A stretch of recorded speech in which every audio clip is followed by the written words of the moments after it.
Chapter 1. The Alpha. Every she-wolf dreamed of the bonfires of the Grand Gathering, burned tall enough to scorch the stars.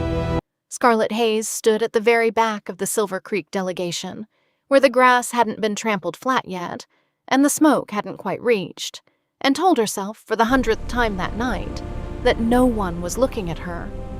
It wasn't hard to believe. No one ever did. 3,000 wolves, maybe more, she'd stopped trying to count after the first 1,000, filled the valley in concentric rings around the speaking stone, a slab of black granite older than any pack alive. Fire pits ringed the clearing like a second horizon, gold and furious against the dark tree line. Above them, banners cracked in the wind, the silver and white of her own pack, threadbare and small near the back, the crimson stag of the Ashfords, the twin ravens of House Voss, and dead center, closest to the stone, the black wolf's head banner of Blackwood Palace, stitched in thread that cost more than Scarlett's entire life had, probably. "You're doing the thing," said a voice at her elbow. Scarlett didn't turn. "What thing?" "The thing where you make yourself smaller." Ivy Hayes, no blood relation, but the only sister Scarlett had ever wanted, bumped her shoulder hard enough to nearly knock her into a stranger's back. "You're already the size of a wet cat. There's a limit." "There's no limit. Watch me." "Scarlett." "I'm serious. I think I can still shrink. It's a skill. My one skill." Ivy laughed. That bright, unbothered laugh that had gotten her in trouble with 3 separate den mothers over the years. And Scarlett let herself smile, because it was easier to smile at Ivy than to keep watching the crowd not watch her back. That was the cruelest trick of the Grand Gathering, she'd decided. Every pack came dressed in its best, cloaks dyed with berries that cost a season's foraging, hair oiled and braided with beads, young wolves preening and posturing for alphas, who'd remember their faces for marriage negotiations later. And Scarlett came in her one good dress, gray, unremarkable, hemmed twice by her own clumsy hand, and stood at the back where the ordinary people stood, because that was what she was. Ordinary. Worse than ordinary if she was honest, which she tried not to be too often, because honesty about herself always circled back to the same ugly fact. Her wolf had never woken up, 19 years old, and she'd never shifted.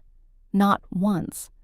Not during the hunter's moon when every 12-year-old in Silver Creek howled themselves hoarse with their first change.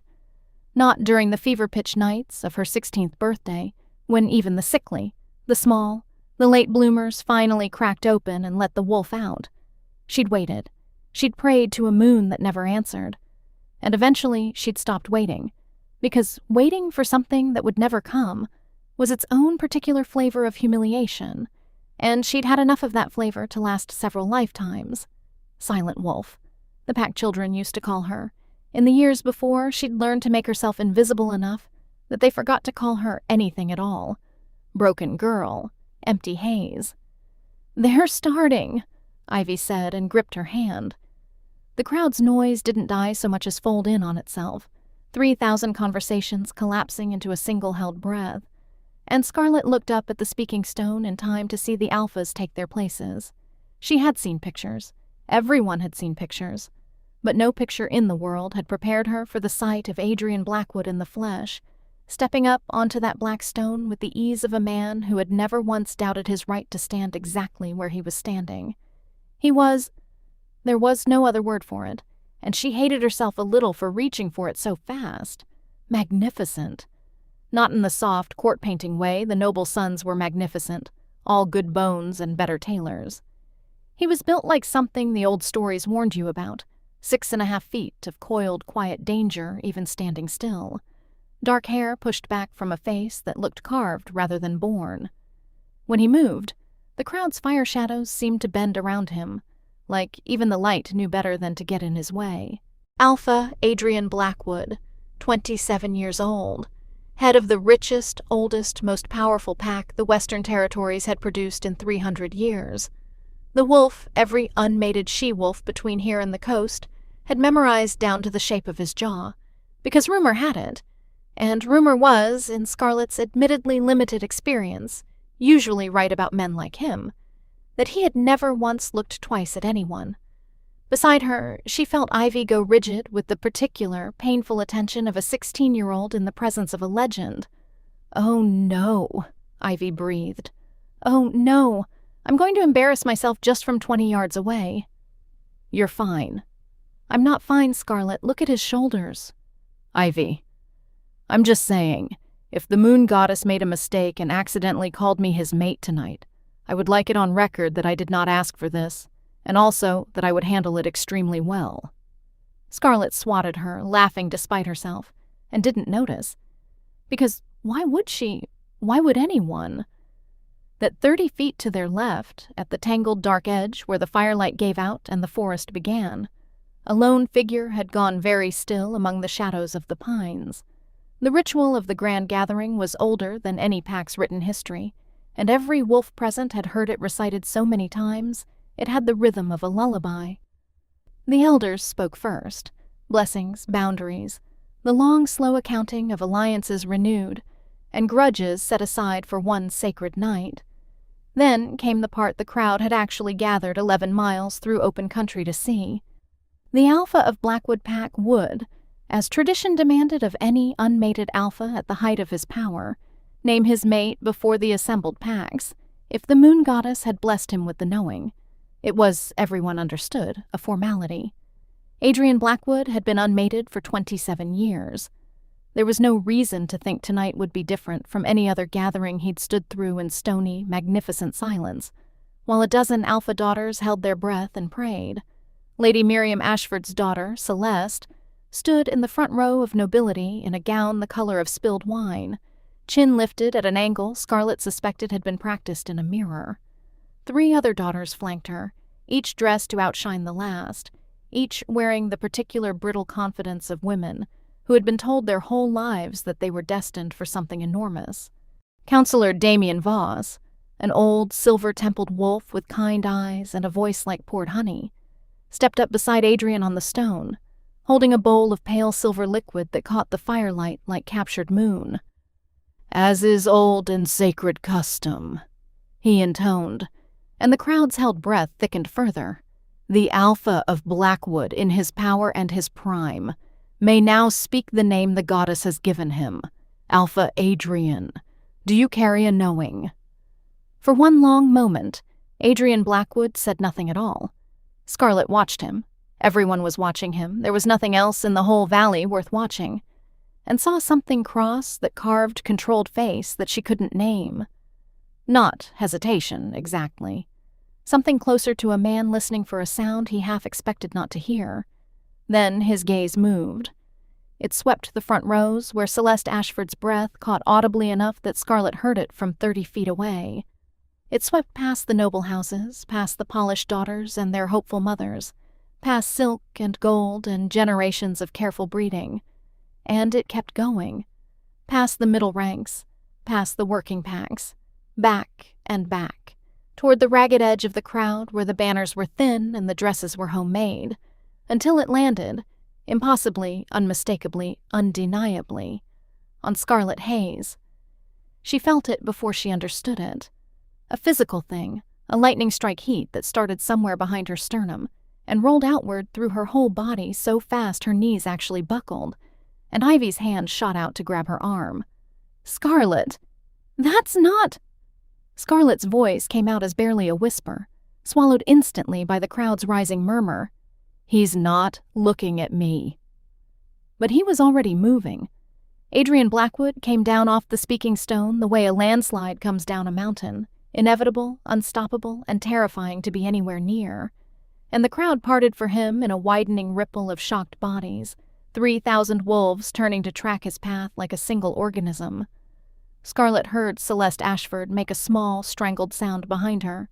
She heard someone else say, disbelieving, "Who is that?" She heard her own pulse roaring so loud in her ears that the rest of the world seemed to be happening underwater.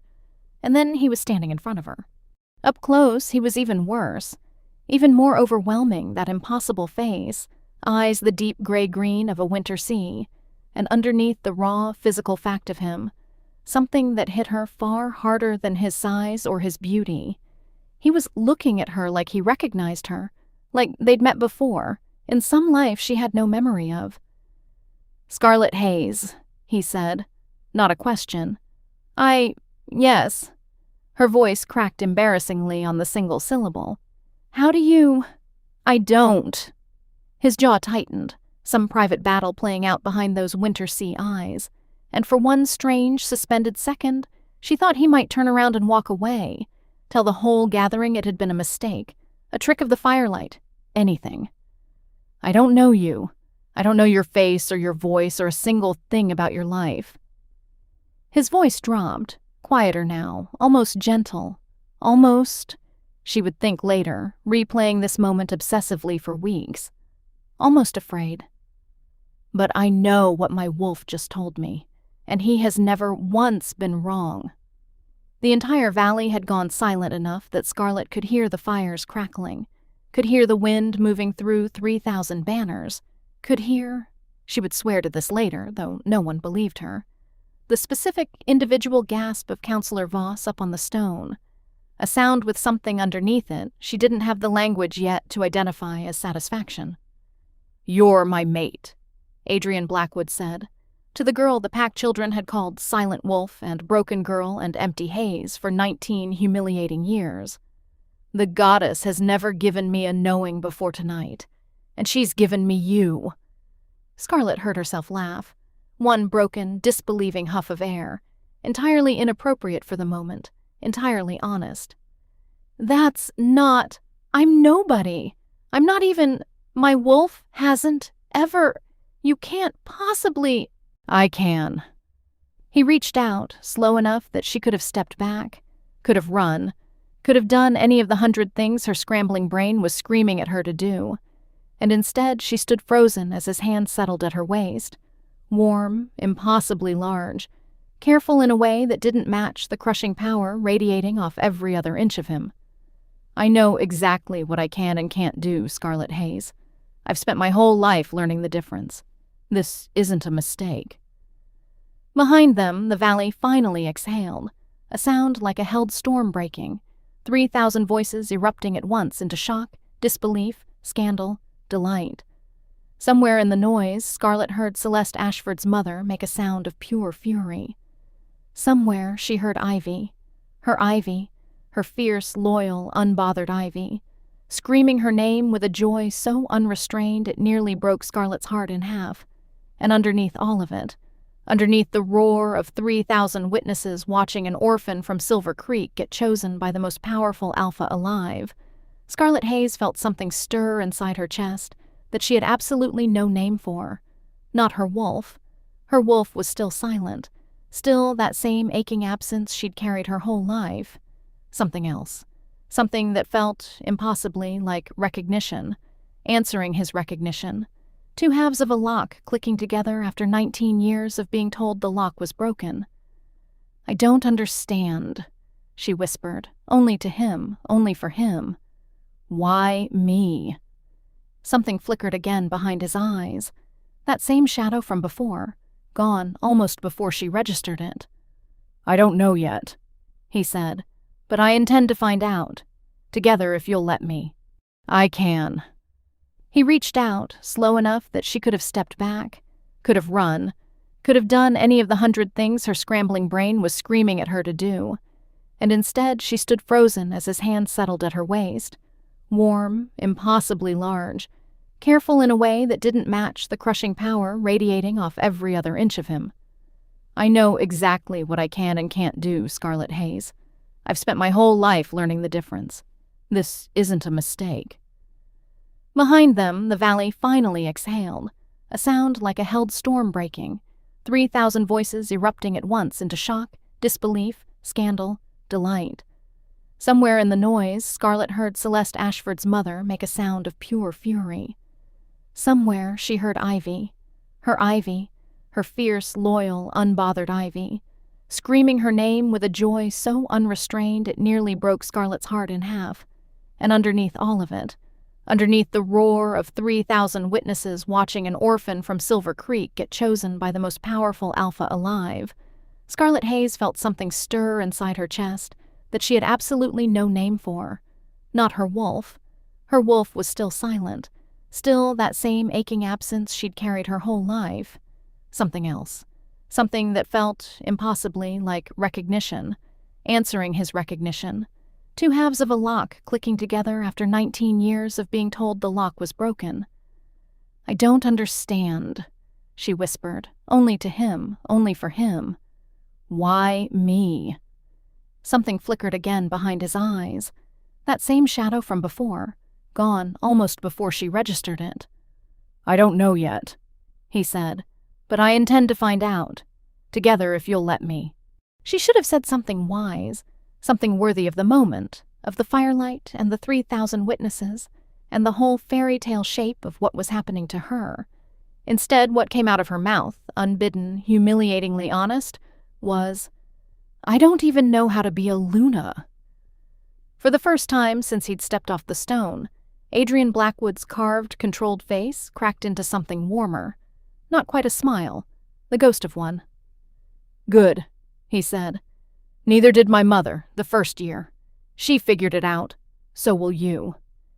The crowd was surging closer now, nobility and commoners alike jostling for a better look at the girl who'd upended 100 years of careful marriage politics in the space of one sentence. And Scarlett felt Ivy's hand find hers again through the crush, gripping so tight it hurt, grounding her to something real in a night that had stopped feeling real several minutes ago. "Scarlett!" Ivy breathed, eyes huge. "Scarlett, you're going to be a Luna!" She didn't get to answer, because that was the moment. Right at the edge of the clearing, right where the firelight guttered out into true dark, and the ancient pines stood like a wall between the gathering and the rest of the world, that Scarlett's gaze snagged, for no reason she could have explained, on a shape among the shadows. A woman. Alone. Wrapped in a traveling cloak the color of old rust, hood pushed back just enough to show a face that was, even at this distance, achingly beautiful, sharp-boned, pale, framed by hair so dark it swallowed the firelight rather than reflecting it. She wasn't dressed for the gathering.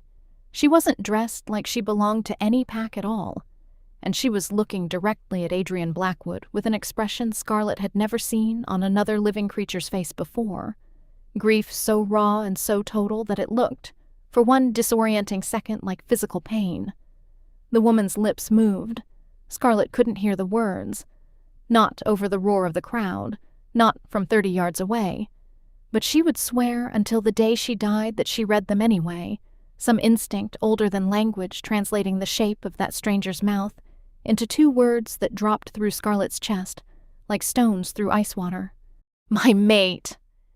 And then, before Scarlett could grab Adrian's arm, before she could point, before she could even fully process what she'd seen, the woman turned, one fluid, silent motion, cloak snapping like a closing wing, and vanished into the black wall of trees, leaving nothing behind but a sound Scarlett alone seemed to hear, a single broken sob, swallowed instantly by the dark.